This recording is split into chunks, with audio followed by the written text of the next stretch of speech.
Para isso, eu gostaria de te convidar para abrir a sua Bíblia, lá em Mateus capítulo 5. Nós vamos ler, queridos, do versículo 27 ao versículo 32. Mateus capítulo 5, do versículo 27 a 32. Palavra do Senhor, lembrando, queridos, que eu estou com uma versão um pouquinho diferente da que nós estamos acostumados, né? Então eu vou ler na Nova Almeida Atualizada, ou a Revista Atualizada da terceira edição. Normalmente, queridos, nós lemos na Revista Atualizada da segunda edição, mas para amanhã de hoje eu gostaria de ler nesta versão. Não se preocupe, porque nós cremos que a palavra do Senhor é a mesma, e porque é a palavra do Senhor, Deus quer falar conosco através da sua palavra. Mateus capítulo 5, do versículo 27 ao versículo 32. A palavra do Senhor nos diz assim: vocês ouviram o que foi dito, não cometa adultério. Eu, porém, lhes digo, todo o que olhar para uma mulher com intenção impura, já cometeu adultério com ela no seu coração. Se o seu olho direito leva você a tropeçar, arranque-o e jogue-o fora, pois é preferível você perder uma parte do seu corpo do que ter o corpo inteiro lançado no inferno. E se a sua mão direita leva você a tropeçar, corte-a e jogue-a fora, pois é preferível você perder uma parte do seu corpo do que o corpo inteiro ir para o inferno. Também foi dito, aquele que repudiar a sua mulher deve dar-lhe uma carta de divórcio. Eu, porém, lhes digo, quem repudiar a sua mulher, exceto em caso de relações sexuais ilícitas, a expõe a se tornar adúltera.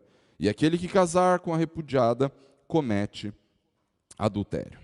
Queridos, o assunto de hoje é um assunto bastante delicado. É um assunto delicado porque causa dor e lembranças terríveis na vida de muitos irmãos. E é exatamente por isso, queridos, que eu gostaria de me esforçar para ser o mais sensível possível a tratar destes assuntos que são tão delicados. Mas a minha sensibilidade, ela também não pode abrir mão da verdade. Afinal, eu sou um ministro da palavra. E eu preciso ministrar aquilo que a palavra nos diz a respeito deste texto, sem precisar, no entanto, negociar aquilo que a Bíblia realmente nos diz sobre este texto. No entanto, queridos, eu gostaria de clamar ao Senhor para que o Senhor nos concedesse graça nesta manhã, para abordarmos um assunto tão sensível, tão difícil, tão dolorido na vida de muitos irmãos. E eu vou te pedir para, na sua participação, nos seus comentários, ser igualmente sensível, né? Que o Senhor te revista de empatia ao falar de um assunto tão delicado, mesmo nos nossos comentários. Queridos, o pano de fundo de tudo o que foi dito aqui, dos versículos 27 a 32, está lá nos versículos 17 a 20, onde o Senhor Deus, o Senhor Jesus, fala claramente a respeito da nossa postura com relação à lei do Senhor. A primeira coisa que nós vimos lá nos versículos 17 a 20 de Mateus capítulo 5, é que o Senhor Jesus, Ele mesmo é o cumprimento da lei, e Ele se faz cumprimento da lei por vários motivos. Primeiro, porque Ele é o objetivo pelo qual a lei foi dada, Ele é o fim da lei, o cumprimento da lei, mas não o fim da lei no sentido de que a partir de Jesus nós podemos abrir mão da lei e vivermos como nós bem entendermos, não. Jesus é o cumprimento perfeito da lei, Ele a obedeceu e nele a lei faz sentido.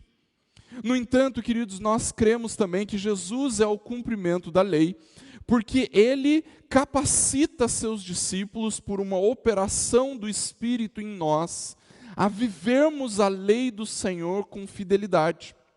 E então, a partir dessa realidade, Jesus nos convoca a vivermos uma vida reta, uma vida justa. E Ele diz, inclusive, no versículo 20, que se a nossa justiça, como discípulos de Jesus, como seus discípulos, não forem muito superior à justiça dos escribas e fariseus, então nós não entraremos no reino dos céus. Então, a nossa justiça não apenas a justiça de Cristo aplicada sobre as nossas vidas, mas também a justiça que nós praticamos precisa exceder a justiça dos fariseus, dos escribas. E então, a partir do versículo 21, Jesus passa a aplicar a lei como ela deveria ter sido interpretada desde o início, desde o Antigo Testamento até os seus dias e até a nossa vida. Primeiro, ele fala a respeito do assassinato ou a respeito da ira, e depois ele fala a respeito do adultério, que foi a aula da semana passada, em que o pastor Patrick enfatizou essa questão. E a partir de então, na aula de hoje, nós falaremos a respeito da lei do divórcio. O que é que nós cristãos, a partir deste texto, existem outros textos na Bíblia, mas eu quero tratar especificamente a respeito deste, o que é que nós devemos pensar sobre o divórcio. Relembrando, queridos, uma vez que os textos estão conectados, há algumas coisas que o pastor Patrick falou conosco sobre as questões que envolvem a sexualidade e a fidelidade radical que o Evangelho nos chama para viver. Então, hoje eu gostaria de ver como essas coisas se aplicam à realidade da vida conjugal. Por falar em vida conjugal, ontem nós tivemos a alegria de celebrarmos o casamento do João Paulo, da Bia, né? Graças a Deus. Lembre-se de orar por eles. O início da vida matrimonial é sempre um desafio e você sabe muito bem disso. Você que é casado sabe muito bem disso. Então eu quero te convidar, te desafiar a orar pelo João e pela Bia também durante essa semana, mandar palavras de incentivo para eles, né? Então não esqueça-se de orar pelo João e pela Bia, né? Mas na semana passada, queridos, o texto a respeito do adultério nos aponta algumas questões as quais nós não podemos ignorar se nós queremos levar o texto a sério. A primeira delas é que Jesus deixa muito claro de que o adultério, ele não começa no ato pecaminoso. Eu acho que isso é muito claro quando nós vemos ali o Senhor Jesus falando, se você olhar para uma mulher ou para um homem, claramente isso não se aplica apenas ao homem, mas à mulher também. Se você olhar para alguém com uma intenção impura, você já adulterou com esta pessoa. Ou seja, o adultério não começa no ato pecaminoso, mas o pecado que habita em nós se mostra tão terrível nas nossas vidas, tão perverso, que o adultério ele começa dentro de nós. Não por causa do olhar, mas por causa da intenção impura que já está no nosso coração. A segunda coisa que o texto nos fala claramente, e por isso que nós não podemos pensar em arrancar o olho direito e a mão direita de forma literal, mas é que nós devemos sim mortificar pelo Espírito a nossa carnalidade. Perceba, Jesus não está dizendo que nós deveríamos arrancar literalmente o olho direito, literalmente a mão esquerda, ainda que nos primeiros séculos isso tenha sido considerado como um ensino literal. Em um concílio, que eu não vou lembrar o nome, em um concílio no século IV depois de Cristo, foi condenada a prática do ascetismo, né, de mutilar partes do corpo como um combate ao pecado. Isso não é verdadeiro. A grande prova disso é até uma coisa irônica, né, mas não é ironia, é que a partir do momento em que você arrancar o seu olho direito e a sua mão esquerda, o seu olho direito e a sua mão direita, você ainda terá o seu olho esquerdo e a sua mão esquerda. Tá? Então o problema está na intenção impura do coração, mas isso não quer dizer que nós não tenhamos que nos esforçar para mortificarmos a nossa carnalidade, pelo Espírito mortificarmos a nossa carnalidade. Como isso se dá? Simples. Existem alguns produtos da cultura que são completamente dominados pela violência, pela sensualidade, pela pornografia não explícita.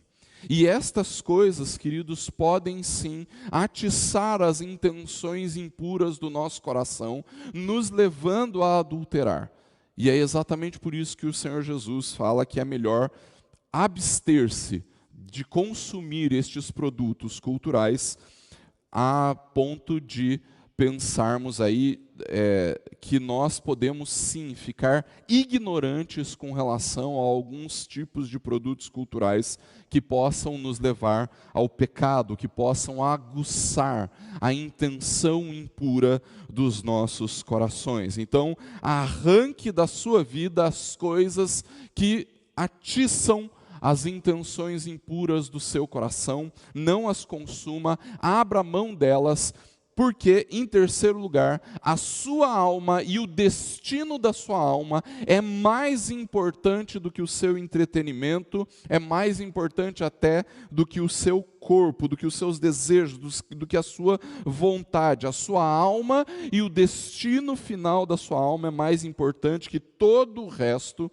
a ponto de Jesus dizer, se for necessário, perca tudo, mas não perca a sua alma. Ah, pastor, mas todo mundo está vendo tal filme. Não veja.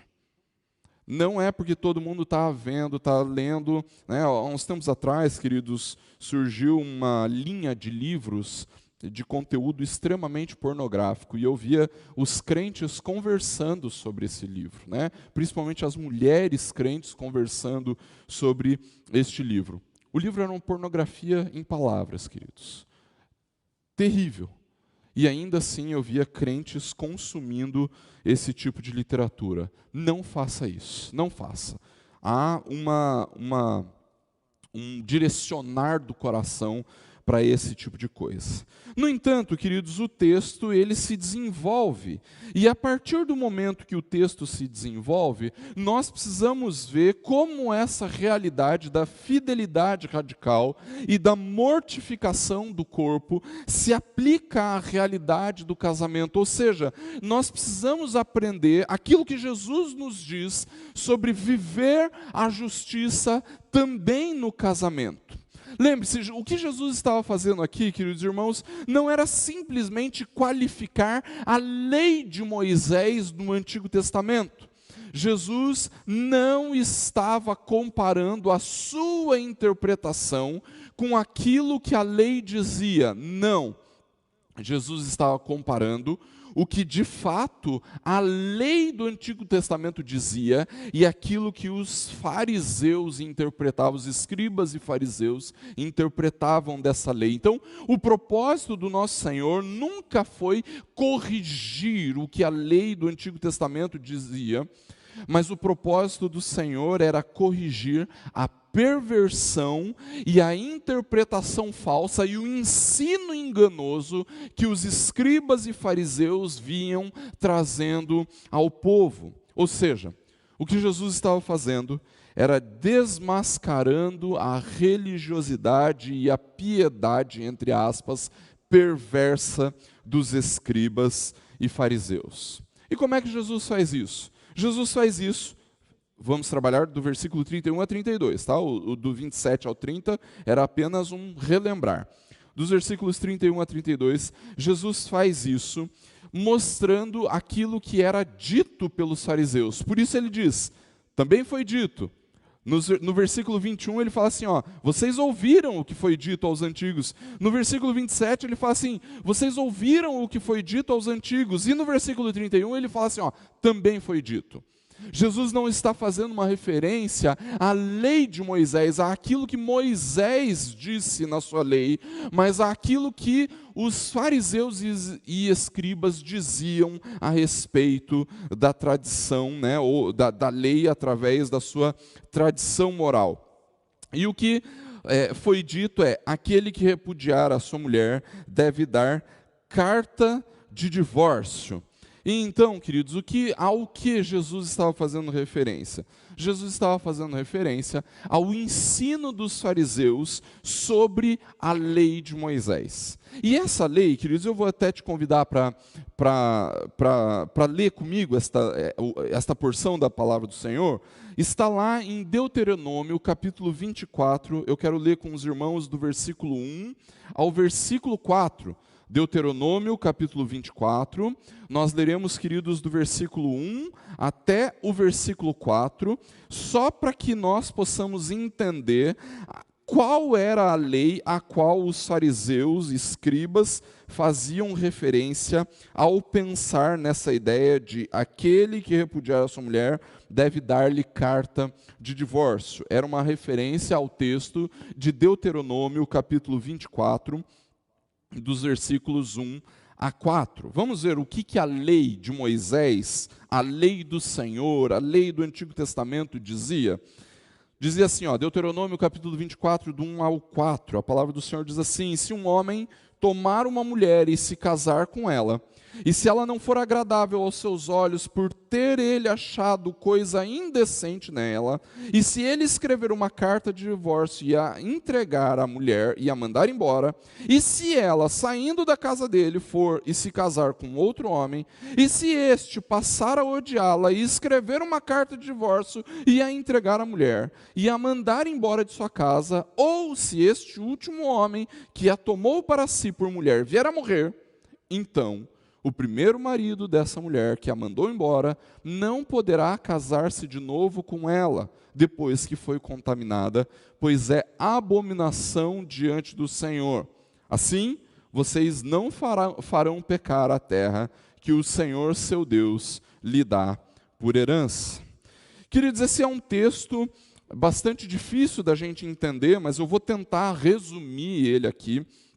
Mas a ideia do que o texto de Deuteronômio 24, a qual os fariseus faziam alusão a permitir o divórcio, era um texto bastante controverso, não pela sua autoridade, mas pela interpretação que era dada. A ideia era a seguinte: o que a lei está dizendo com todas as letras e claramente é: se um homem casado com uma mulher observar nesta mulher coisa indecente e der a ela uma carta de divórcio, mandando ela embora, e esta mulher vir a se casar com um segundo homem, caso este segundo homem venha a morrer ou venha a dar outra carta de divórcio a ela, esta mulher não deveria retomar o seu casamento com este primeiro homem. O Senhor considera isso como uma abominação. Vamos ver aí alguns detalhes a respeito do texto de Deuteronômio 24 que precisa nos chamar a atenção. A primeira coisa, queridos, é que nós não vamos ver lá em Deuteronômio 24 a palavra adultério ou então a palavra relações sexuais ilícitas como nós encontramos no Novo Testamento. Por que a palavra adultério não é mencionada no texto? Você já pensou sobre isso? Por que era impossível que, ao adulterar, o homem desse uma carta de divórcio para aquela mulher? Queridos, há uma realidade sobre isso que, às vezes, a gente ignora. No entanto, a lei do Antigo Testamento, ela era muito clara. Aqueles que fossem apanhados em adultério, deveriam ser mortos. A pena para o adultério não era o divórcio. Naquele tempo, no Antigo Testamento, na lei de Moisés, a pena para o adultério era a punição com a morte por apedrejamento. Então, no Antigo Testamento, o adultério, ele não apenas determinava o fim do casamento, mas ele determinava o fim da vida da pessoa que adulterou. Então, acabava sendo o fim do casamento, porque a pessoa iria morrer por apedrejamento, tá? Então, o texto de Deuteronômio 24 não fala sobre adultério e não fala sobre relações sexuais ilícitas, tá? Isso quem aplica é o Senhor Jesus, e lá em Mateus capítulo 5, nós já vamos falar sobre isso. Então, o texto não está dando a possibilidade, o marido apanhou a mulher em adultério, então ele deu carta de divórcio a ela e ela vai e se vira. Não, isso seria impossível, porque qualquer que adulterasse no Antigo Testamento seria morto por apedrejamento. Isso tem uma passagem muito importante, inclusive, coisa que vem de cabeça e é bom sempre conferir, com a questão da mulher adúltera lá em João capítulo 8, né? Se é isso que eu me lembro. Perdão, não é João capítulo 8. É isso mesmo, João capítulo 8. Começa no 7,53 e vai a partir do capítulo 8. Né? Tem uma implicação muito profunda lá em João capítulo 8, porque a lei de Moisés, a lei do Antigo Testamento, dizia que os dois que foram apanhados em adultério deveriam ser apedrejados. E quando aquela mulher adúltera é trazida à presença de Cristo, aqueles homens que trouxeram a mulher para ser apedrejada não trouxeram o homem. E isso já diz muito a respeito do que era a sociedade farisaica, o que era o pensamento dos escribas e fariseus. Eles trazem até Jesus a mulher apanhada em adultério, mas não trazem o homem com o qual ela foi apanhada em adultério. Dá para perceber que existe uma perversidade daqueles homens ali, então o que eles queriam era apanhar Jesus. E aí é nessa ocasião que Jesus olha para aquele, nem olha, né? A Bíblia diz que ele estava escrevendo na areia, e Jesus fala àqueles homens: aquele que não tiver pecado, atire a primeira pedra. E um a um, eles vão deixando aquela realidade, e a mulher fica ali sozinha diante de Jesus, e Jesus pergunta a ela: onde estão os que te acusavam? E Jesus fala, e a mulher fala, né? Foram embora. E Jesus responde para ela: então nem eu te condeno, vá e não peques mais. Ou seja, aquela mulher, mas junto também com o homem com o qual ela adulterou, deveriam ter sido apedrejados até a morte. No entanto, Jesus ali estabelece a realidade da misericórdia, mas uma misericórdia que nos conduz à santidade, porque ele diz: vá e não peques mais. No Antigo Testamento, o adultério seria punido com apedrejamento até a morte. E a partir daí não existiria divórcio. Então preste bem atenção nisso. No Antigo Testamento, o adultério determinava o fim do casamento, não porque daria em divórcio, mas o adultério determinava o fim do casamento porque o adúltero seria apedrejado até a morte. O segundo detalhe a respeito desse texto, queridos, de Deuteronômio capítulo 24, é que nós precisamos entender que a lei de Moisés foi dada para proteger a mulher. E eu vou explicar por quê, queridos. O divórcio não era permitido porque naquela sociedade a mulher ficaria completa, ou o divórcio não, mas a simples separação do casal não era permitida na lei de Moisés, porque numa sociedade como aquela a mulher ficaria completamente desamparada ao ser repudiada pelo seu marido. E então, na lei de Moisés é estipulado que aquele marido deveria conceder a ela uma carta de divórcio. E isso era tão sério, queridos, que quando nós caminhamos ali alguns milhares de anos, quando chega o tempo de Cristo, nos tempos de Jesus, os fariseus fugiam dessa intenção original de preservar a mulher, de proteger a mulher a partir da permissão do divórcio, porque eles achavam e ensinavam que qualquer motivo era motivo para um homem achar coisa indecente na sua esposa. Existia inclusive um ensino rabínico que dizia que não existia nada mais indecente numa mulher do que ser uma má, uma péssima cozinheira. Ou seja, para alguns fariseus, se uma esposa fizesse uma comida que não fosse agradável ao seu marido, o marido poderia pedir ou dar carta de divórcio àquela mulher. Entretanto, queridos, o real motivo dos divórcios nos tempos de Jesus não era a indecência da mulher, não era o adultério, não eram as relações sexuais ilícitas, mas era a simples concupiscência e crueldade dos homens. E é exatamente por isso, queridos, que os dois assuntos estão relacionados no Sermão do Monte. Aqueles homens se separavam ou se divorciavam, davam carta de divórcio às suas mulheres, porque eles olhavam com intenções impuras para outras mulheres e as queriam possuir. Então eles divorciavam da sua mulher e pegavam outra mulher para casar. Divorciavam desta mulher e pegavam outra mulher para casar. Divorciavam dessa mulher. Não era incomum fariseus, escribas ou discípulos de fariseus e escribas naquele tempo terem se casado 5, 6, 7 vezes durante a sua vida. Ou seja, a carta de divórcio, que originalmente foi dada para proteger aquela mulher, estava sendo utilizada para menosprezar a mulher. Aquilo que foi determinado por Deus, ou que foi concedido por Deus, como uma proteção, como um reestabelecer da justiça, estava sendo utilizado por escribas e fariseus como um elemento de injustiça.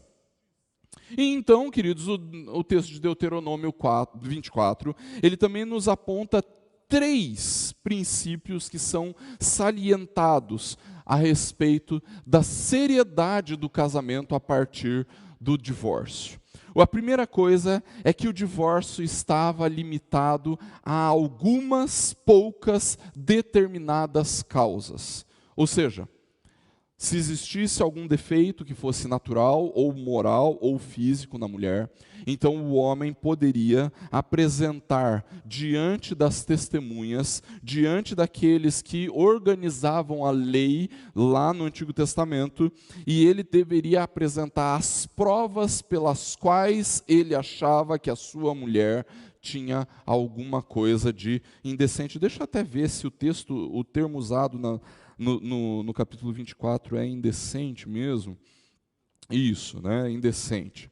Então, se o homem achasse alguma coisa indecente na sua mulher, fosse de ordem natural, ou moral, ou física, então ele tinha que reunir as provas, e ao reunir as provas, apresentar estas provas, descrevendo-as como impureza ou como indecência, e apresentá-la no tribunal diante de 2 testemunhas. E essas 2 testemunhas, comprovadas essas provas, elas eram aquelas que autorizavam aquele homem a dar a carta de divórcio. No entanto, essas 2 testemunhas, queridos, também eram invocadas pela mulher, caso ela sofresse algum abuso ou alguma injustiça por causa do seu divórcio. Então, essas coisas, todas essas coisas, né, todo esse processo era um impeditivo para que fosse um divórcio por qualquer motivo, seja superficial, supérfluo, etc.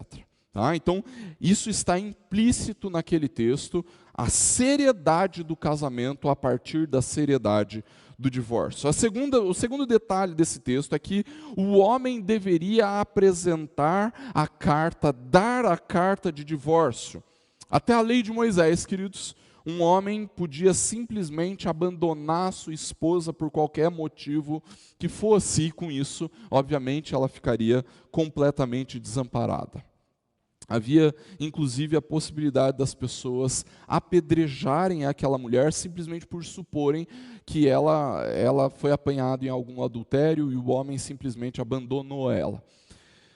A carta de divórcio era então, queridos irmãos, uma proteção para aquela mulher.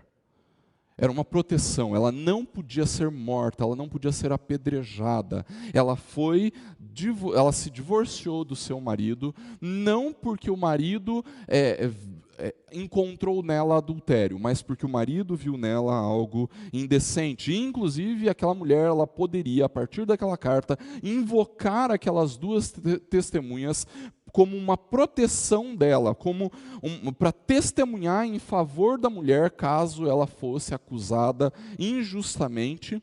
O divórcio era algo extremamente sério no Antigo Testamento, queridos. E isso só enfatizava a seriedade do que era o compromisso matrimonial no Antigo Testamento, o que era a seriedade do casamento no Antigo Testamento. E o terceiro detalhe, e assim nós terminamos de olhar para o texto de Deuteronômio capítulo 24, é que se o homem se divorciasse da sua esposa, ele não podia voltar a se casar com ela. A mulher que possuísse uma carta de divórcio poderia casar-se novamente. No entanto, caso ela viesse a se casar com um segundo marido, e esse segundo marido divorciasse dela, ou morresse, ela não poderia voltar ao primeiro marido, ela não poderia casar novamente com o primeiro marido. E a verdade, queridos, é que isso tinha o objetivo de demonstrar a seriedade do casamento. O casamento não é uma aventura, o casamento não é uma brincadeira. Sabe aquele negócio, né, se a gente vai se separar, né, se não der certo, a gente vai dar um tempo, né, se não der certo, então depois a gente volta. Né, se as coisas derem errado, com a gente separado, se a gente não estiver feliz, separado, então daí a gente volta. Não, o casamento não é uma brincadeira, o casamento não é uma aventura, e o texto de Deuteronômio, capítulo 24, aponta para essa realidade. O casamento é algo sério, a ponto de o Senhor conceder a possibilidade do divórcio de maneira séria, com muito temor, com muito respeito, com um reestabelecer da justiça, e não simplesmente como uma brincadeira. A partir daí, queridos, então, nós temos que ver como os fariseus olhavam para esse texto de Deuteronômio, capítulo 24, e como eles aplicavam isso à vida. Como eu disse antes, queridos, os fariseus, eles tornavam o divórcio e, consequentemente, o casamento como algo banal, quase que sem valor. Isso porque, queridos, o marido que visse qualquer coisa que o desagradasse na sua esposa, ele apresentava a carta de divórcio diante dos escribas e fariseus e pronto, estava tudo resolvido, pronto, resolvido.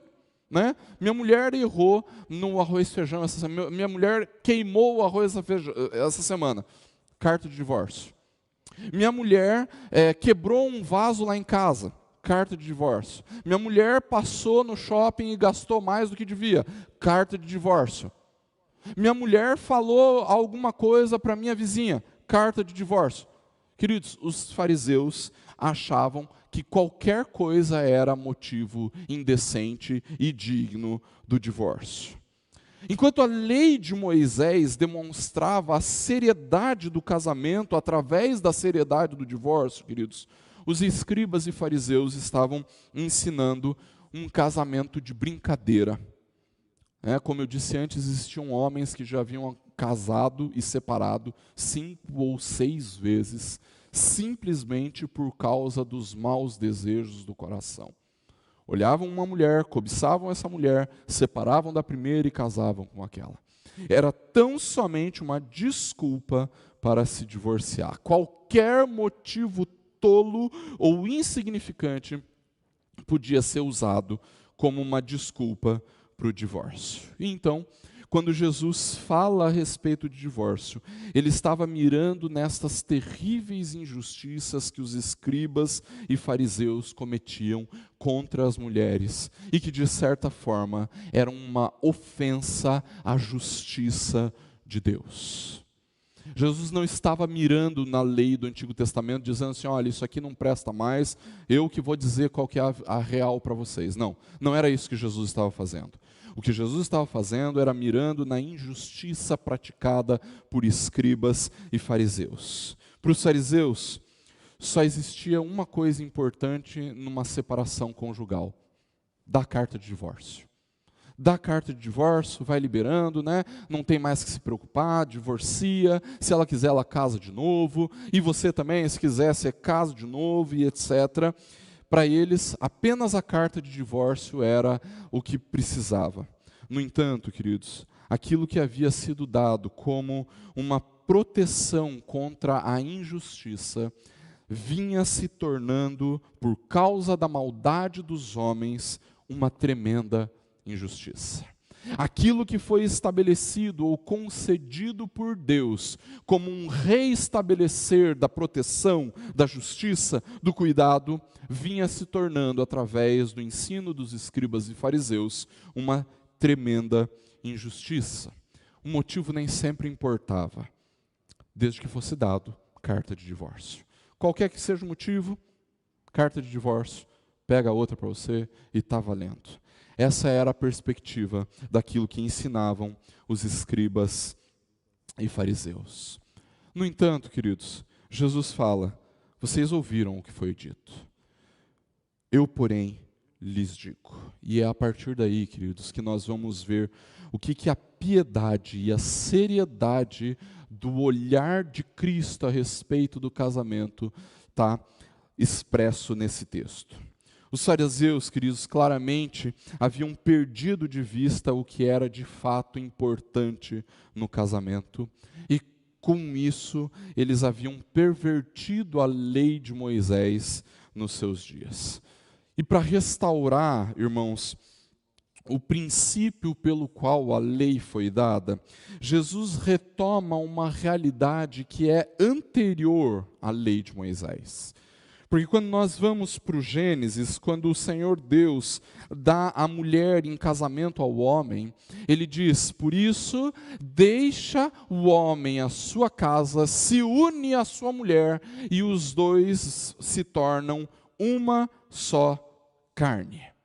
A essência do casamento, queridos, está expresso neste uma só carne. O casamento, queridos, não é apenas um contrato civil, como o Estado diz que é. Mas o casamento também não é um sacramento, como os católicos afirmam. O casamento, queridos, é algo que torna um homem e uma mulher em uma só carne. Se você participou da transmissão do casamento do João e da Bia ontem, você vai lembrar que o pastor Kassab disse isso. Olha, o casamento torna vocês uma só carne. Ou seja, na essência do casamento, já se apresenta a realidade indissolúvel do casamento. Uma só carne. É uma só. O homem deixa de ser apenas um homem, a mulher deixa de ser apenas uma mulher, para se tornarem os dois unidos, uma só carne. É algo novo, é algo que surgiu a partir daquele momento, e é exatamente por isso, queridos, que o Senhor Jesus relaciona os dois temas, o adultério e as intenções impuras do coração, com o casamento, porque é impossível desfazer-se um casamento, ou deveria ser impossível desfazer-se um casamento, se não fosse por uma questão de relação sexual ilícita ou adultério. E exatamente por quê, queridos?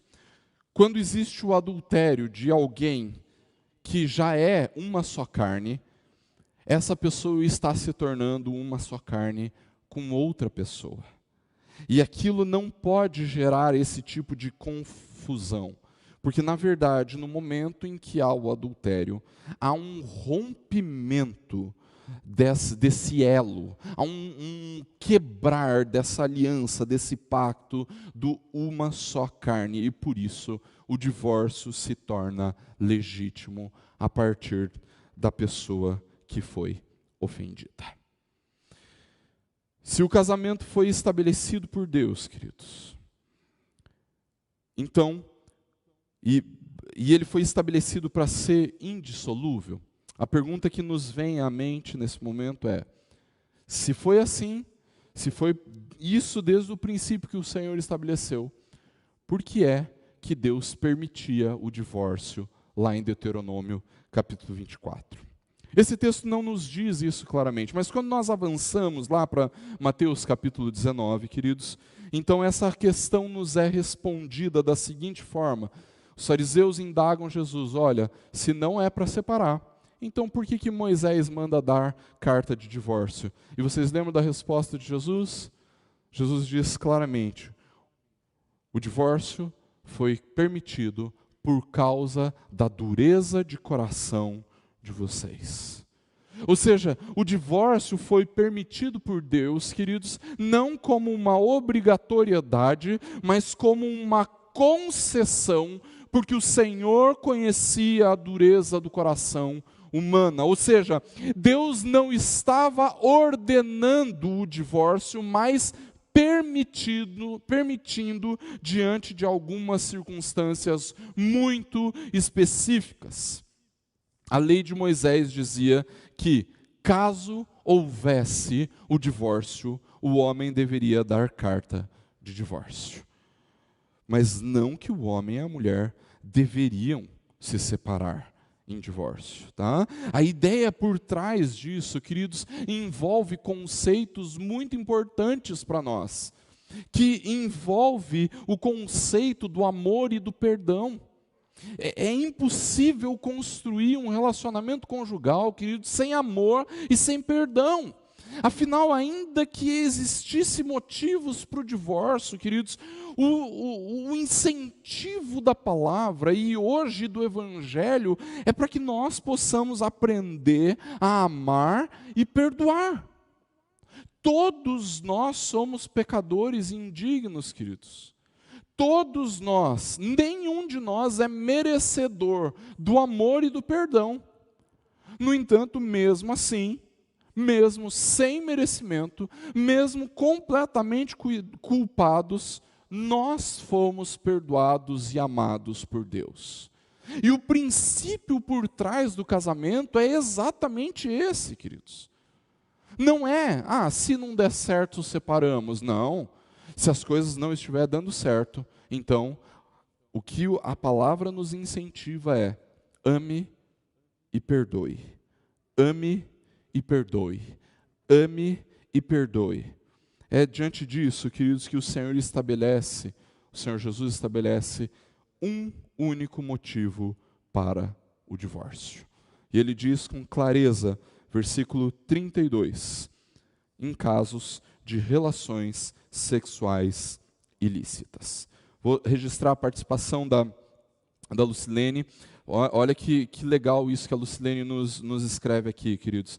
A seriedade exigida ao casamento não está também relacionado com a igreja, assim considerada como uma noiva de Cristo, lá em Apocalipse capítulo 21, versículo 9 e capítulo 27, ou versículo 27, agora não estou lembrando. Lucilene, está extremamente relacionado. Não é o texto que nós estamos ensinando, mas quando eu ministro a vida de casais, eu sempre gosto de lembrar de Efésios capítulo 5. Efésios capítulo 5 fala claramente ali que as mulheres devem se relacionar com os seus maridos. A mulher deve se relacionar com o seu marido como ela se relaciona com o Senhor Jesus. O texto diz que as mulheres sejam submissas, que a mulher seja submissa ao seu marido como ao Senhor. Ou seja, a esposa olha para o marido da mesma forma como ela olha para o Senhor. Por outro lado, o marido se relaciona com a sua esposa a partir do relacionamento de Cristo para com a igreja. Se nós olharmos para o texto de Efésios capítulo 5, queridos, a realidade do que o Senhor Jesus, do que o apóstolo Paulo, palavra de Cristo para nós, mesmo sendo o apóstolo Paulo escrevendo, a realidade que o apóstolo Paulo estabelece ali é que uma esposa, para se relacionar com seu marido, precisa olhar para o Senhor. Um marido, para se relacionar com a sua esposa, precisa olhar para o Senhor. Então, o cerne do casamento é o Senhor Jesus, é o Evangelho. E aí, quando nós olhamos para toda essa associação conjugal, desse símbolo conjugal de Cristo com a noiva, de Cristo com a igreja, então nós olhamos para isso e precisamos olhar para isso na realidade do casamento também, com toda certeza. Está completamente relacionado. A ideia é, assim como Jesus nunca nos abandona, um marido ou uma esposa jamais pode abandonar o seu cônjuge. Então a ideia por trás disso daí está exatamente nisso daí. Então, queridos, quando nós olhamos para aquele texto, para esse texto, Mateus capítulo 5, versículos 31 e 32, o Senhor Jesus, Efésios 5, 31 e 32, exato, Lucilene, ele começa a trabalhar isso desde o versículo 20, se eu não me engano, sejam submissos uns aos outros, a mulher seja submissa ao seu marido, e depois ele trata do marido, do relacionamento do marido. Então aquele trecho, desde o versículo 20 de Efésios capítulo 5 até o versículo 33, são importantíssimos para nós pensarmos a realidade do casamento. O Apocalipse é Apocalipse 21, versículo 9 e versículo 27. Obrigado, Lucilene. Então, queridos, segundo Jesus, a infidelidade conjugal seria o único motivo para o divórcio. Perceba que nem mesmo a conversão de um dos cônjuges poderia trazer motivo ao divórcio. Como é que nós aprendemos isso? 1 Coríntios capítulo 7. O apóstolo Paulo diz, olha, se existirem dois, um casal de incrédulos, e um deles vier a converter-se, este um não deve abandonar o seu cônjuge. Se a mulher se converter, não abandone seu marido. Se o homem se converter, não abandone a sua esposa. Nem a nova vida, queridos, é desculpa para o divórcio. Não abandone o cônjuge incrédulo, é a orientação de Paulo lá na primeira carta aos Coríntios, capítulo 7. Ou seja, se o Senhor Jesus estabelece que a infidelidade conjugal seria o único motivo para o divórcio, nós olhamos para a seriedade com que esse texto se apresenta, porque na sequência Jesus diz claramente que um divórcio por qualquer motivo que não seja a infidelidade conjugal expõe o cônjuge ao adultério. Afinal, só existe uma coisa que é capaz de romper os laços matrimoniais: a infidelidade conjugal. Qualquer outro motivo será um divórcio sem que exista rompimento. Queridos, eu quero fazer uma parte aqui, porque hoje nós estamos vivendo um momento muito delicado com relação a isso, né? Hoje eu digo nos nossos dias, né? Eu percebo alguns líderes de algumas denominações que, ao se pronunciarem sobre o divórcio, eles são muito infelizes, porque eles dizem, uma vez, gente, eu ouvi num programa de rádio, e isso eu não foi nem alguém que me contou, mas eu ouvi com esses ouvidos que a terra há de comer, sabe como? Um líder religioso, bastante conhecido inclusive, foi questionado por uma mulher que, se eu sofro agressões do meu marido, eu devo me separar, eu devo me divorciar? E esse líder religioso, ele disse o seguinte: não se separe, você ora, você aconselha, você pede conselho, você tem que suportar a aflição. Eu digo não é o que nós cremos, irmãos. Casos de agressão é um caso de polícia, não é um caso de igreja. Tá? Então, caso haja agressão no casamento, você não tem nem que vir no conselho da igreja, não tem que nem avisar o seu pastor, você vai direto na polícia. Tá? E eu vou falar para você, caso você venha conversar comigo sobre a agressão que o seu cônjuge pratica contra você, saiba que eu não vou simplesmente te aconselhar, mas eu vou te levar na polícia para que você faça um boletim de ocorrência. Tá? Então, entenda, casos de agressão não é simplesmente uma questão de suporte à aflição. Não é ore, é polícia. É um caso de polícia, irmãos. Tá? Então, essa é a minha postura e eu encontro respaldo na palavra de Deus que preza pela valorização da vida e da integridade das pessoas, mais do que preza pela integridade de um casamento que já foi rompido, já foi abandonado há muito tempo, porque se existe agressão, é porque os laços matrimoniais foram sim rompidos. Tá? Há infidelidade conjugal, há relação sexual ilícita num caso de agressão. Tá bom? Olhe para a seriedade com o qual o Senhor Jesus expõe esta realidade para nós, ou melhor, a realidade do divórcio para nós. Jesus diz claramente que um divórcio, por qualquer motivo que não seja a infidelidade conjugal, expõe o outro cônjuge ao adultério. Afinal, só existe uma coisa que é capaz de romper os laços matrimoniais: a infidelidade conjugal. Qualquer outro motivo, queridos, será um divórcio sem que exista de fato o rompimento desta uma só carne. É por isso, queridos, que caso venha a casar-se novamente, estes que se separaram sem a infidelidade conjugal, caso venha a casar-se novamente, há ainda um elo, há ainda uma aliança, e por isso, se houver um novo casamento, estão os dois em adultério, sem ter deixado a primeira uma só carne, a segunda se torna um adultério. Você consegue perceber o que é que Jesus está fazendo aqui, queridos? Jesus está dando a perspectiva da graça, até mesmo para a realidade do adultério, queridos. Porque dali em diante, a partir daquilo que Cristo fala, o adúltero não deveria mais ser morto por causa do seu adultério. Se alguém quiser fazer alguma coisa com relação ao adultério, então que se divorcie, que dê carta de divórcio. Queridos, e o que acontece, então, com essa parte ofendida? Houve um rompimento dos laços matrimoniais, houve o divórcio. Minha pergunta é, será que a parte inocente pode voltar a se casar? A parte inocente pode casar-se novamente?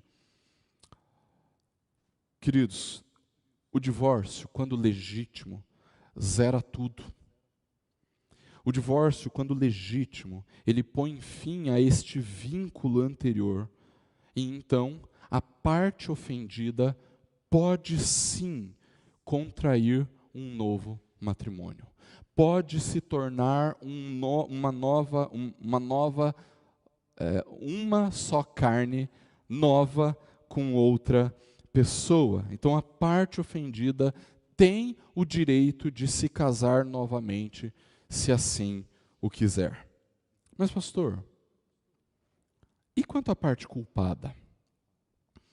Essa pessoa vai ser adúltera pelo resto dos seus dias? Ela jamais poderia se casar novamente, etc. Não. O laço foi rompido também. Ela também agora não é mais uma só carne, porque ela adulterou, ela rompeu esse laço. Mas a pergunta é, ela vai ser uma adúltera, uma pessoa adúltera para o resto dos seus dias? Queridos, essa é uma pergunta muito difícil de se responder. No temor do Senhor, queridos, e considerando a realidade do Evangelho, eu sou inclinado a crer que nós temos que nos lembrar que o adultério não é o pecado imperdoável. O adultério não é a blasfêmia contra o Espírito Santo.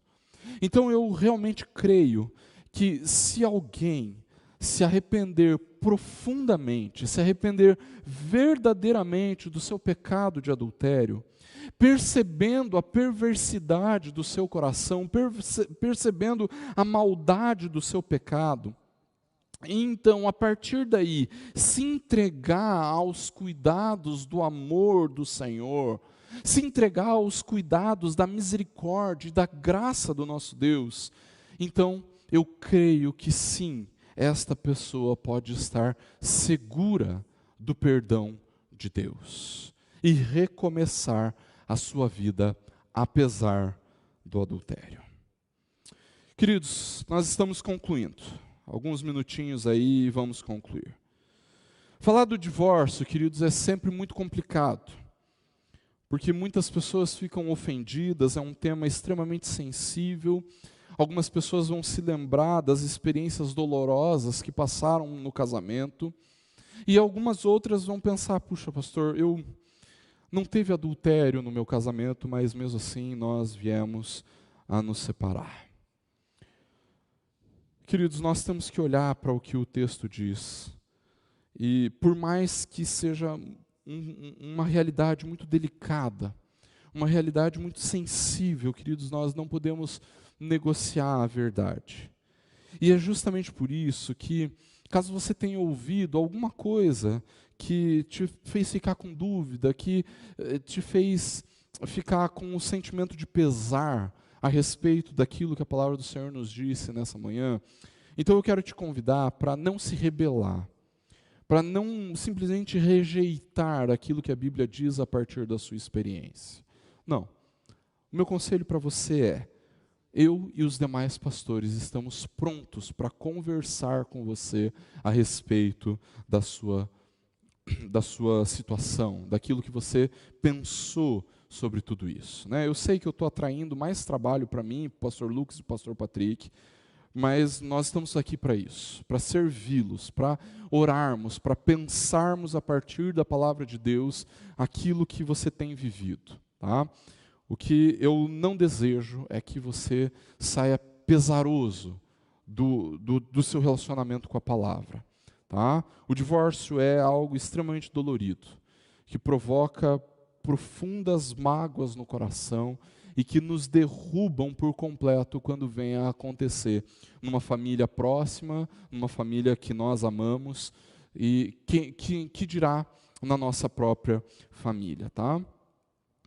Mas eu não posso terminar a aula de hoje sem enfatizar algo que eu disse durante esse nosso tempo juntos.